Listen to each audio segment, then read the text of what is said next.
Assalamualaikum warahmatullahi wabarakatuh. Alhamdulillah. Alhamdulillahi ja'ala syahru mubaraka wa faradu alaina siyamu li ahli tuqa. Asyhadu an la ilaha illallah wahdahu la syarikalah wa asyhadu anna sayyidana Muhammadan abduhu wa rasuluh la nabiyya ba'dah. Allahumma sholli wa sallim wa barik ala sayyidina Muhammadinil mujtaba wa ala alihi wa sahbihi li ahli tuqa amma ba'd. Segala puja dan puji kita haturkan kepada Allah Subhanahu wa taala, yang mana pada sore hari ini kita sudah diberikan nikmat untuk mampu bisa melaksanakan berpuasa. Sholawat beserta salam teriring kepada baginda kita Kanjeng Nabi Muhammad SAW. Berkat kiprah beliau kita bisa mengenal agama Islam, kita bisa mengenal syariat Islam, dan juga kita bisa melaksanakan ibadah puasa pada sore hari ini. Sahabat kaum muslimin yang dirahmati oleh Allah, di dalam puasa itu ada fardu-fardunya puasa. Salah satu fardunya puasa adalah niat. Di dalam puasa Ramadan kita harus menginapkan niat di malam hari contohnya. Atau puasa-puasa sunnah kita harus meniatkan. Ketika zakat kita juga harus meniatkan. Ketika sholat apalagi, bahkan menurut Imam Syafi'i, sepertiga dari bab ilmu adalah niat. Sepertiga dari amal ibadah menggunakan niat. Nah, dasaran landasan hadisnya sebagaimana hadis yang diriwayatkan oleh Imam Bukhari, yang disampaikan oleh Amirul Mukminin Umar bin Khattab, Sayyidina Umar bin Khattab, innamal a'malu binniyat wa innamal likulli imri'in ma nawa. Innamal a'malu binniyat, segala sesuatu itu harus diawali dengan niat, dan segala sesuatu tersebut bisa menjadi amal ibadah, bisa sah, bisa diterima, itu tergantung apa yang diniatkannya. Dari hadis ini menjadi landasan niat dari beberapa ibadah. Di dalam kitab Arba'in Nawawi karya Syekh Abi Zakaria Yahya An-Nawawi, beliau mensyarahinya, di dalam niat itu ada 3 tingkatan. Yang pertama, ayaf'ala dzalika khaufan minallahi ta'ala. Yang pertama, itu kita berbuat sesuatu, kita beramal ibadah, itu niatnya semata-mata takut kepada Allah. Wa hadhihi ibadatul abid. Ibadah yang demikian itu adalah ibadahnya seorang hamba.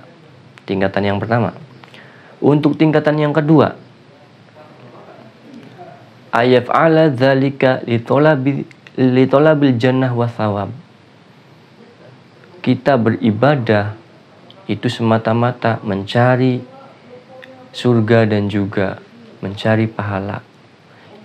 Wa hadhihi ibadatut tujar. Ibadah ini adalah ibadahnya seorang pedagang.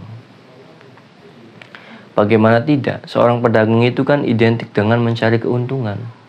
Kita dalam hal ibadah mencari keuntungan, ya niatnya seperti itu contohnya. Mencari surga dan juga mencari pahala.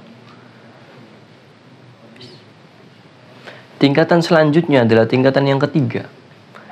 Tingkatan yang ketiga ini ayaf'ala dzalika ahya'a minallah. Pertama, kita beribadah, beramal ibadah, contohnya berpuasa, itu semata-mata karena malu kepada Allah. Kenapa tidak? Karena kalau kita tidak beribadah ya justru lebih malu lagi. Nah, seperti itu. Di samping itu, lihaqqil ubudiyah, menggugurkan kewajiban kita sebagai seorang hamba kepada Tuannya. Tuannya kita siapa? Ya Tuhan. Tuhannya kita siapa? Ya Allah. Jadi kewajiban kita sebagai hambanya itu beribadah kepada Allah.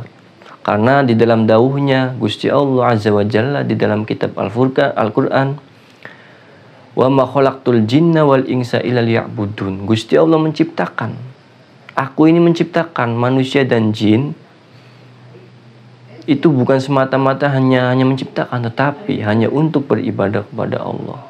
Itu dawuhnya Gusti Allah Subhanahu wa taala.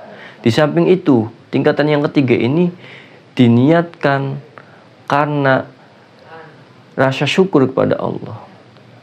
Kita bersyukur masih diberikan kemampuan, kekuatan untuk beribadah puasa.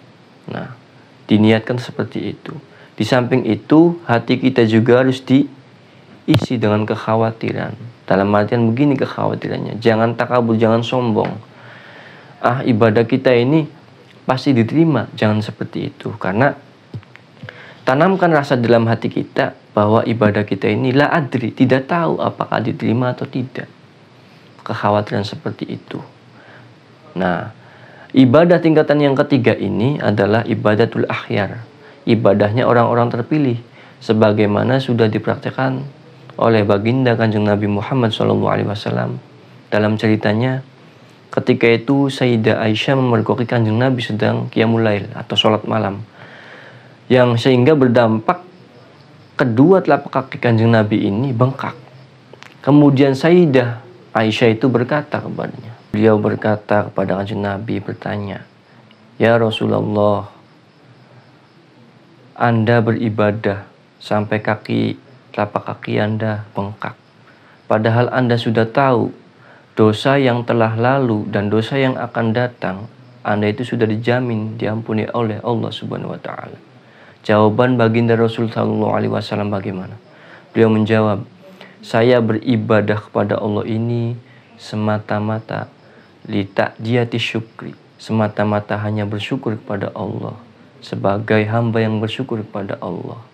Nah, dari penggalan cerita hadis ini menandakan bahwa kita beribadah itu harus dilandasi dengan niat.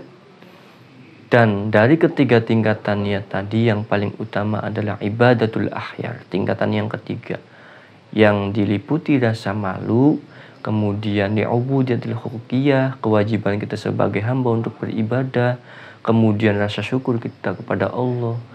Nah, kemudian tidak takaburnya hati kita terkait apa yang kita laksanakan ini, apa yang kita perbuat ini. Nah, ibadatul akhir adalah ibadah yang terpilih, yang paling baik. Dari ketiga cerita itu. Lalu ada yang bertanya, ibadah yang paling utama itu apakah ibadah yang diliputi dengan rasa takut atau dengan rasa pengharapan? Maka Al-Imam Al-Ghazali Hujatul Islam menjawab, "Al-ibadatu ma'a roja afdolu li'anna roja yurithul mahabbah." Ibadah yang disertai dengan pengharapan itu lebih baik, lebih utama, karena rasa pengharapan itu melahirkan rasa mahabbah atau cinta kepada Allah. Tetapi ketika ibadah wal khaufu yurithu al-qanut, ibadah yang diliputi dengan rasa takut itu akan menciptakan rasa keputusasaan atau ketakutan. Demikianlah prakata kultum pada sore hari ini. Mudah-mudahan ada manfaatnya untuk sahabat kaum muslimin rahimakumullah khususnya, dan juga untuk saya pribadi. Kurang lebihnya mohon maaf. Ihdinas siratal mustaqim wal afwa minkum wallahu muwaffiq ila aqwamit thoriq. Wassalamualaikum warahmatullahi wabarakatuh.